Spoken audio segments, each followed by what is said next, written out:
Hello guys and welcome back to my channel. So in this video I will tell you that how do you remove only conditional formatting from a cell.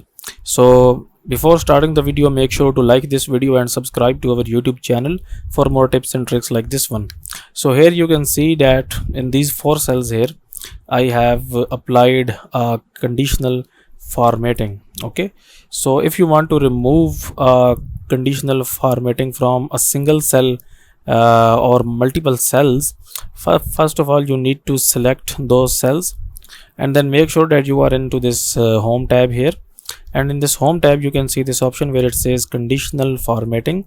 So just click on this and you can see bunch of different options here, and here you can see this option where it says clear rules. Okay, so now we have these two options. So if you want to remove the rules from the whole sheet, you can select this option, or if you want to remove basically if you want to remove the rules from the whole sheet, you can select this second option where it says clear rules from the entire sheet.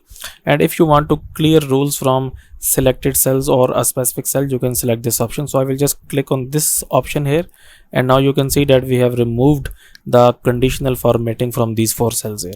So that's it for this video guys. If you find it useful, kindly like this video and subscribe to my channel, and I will meet you in the next video.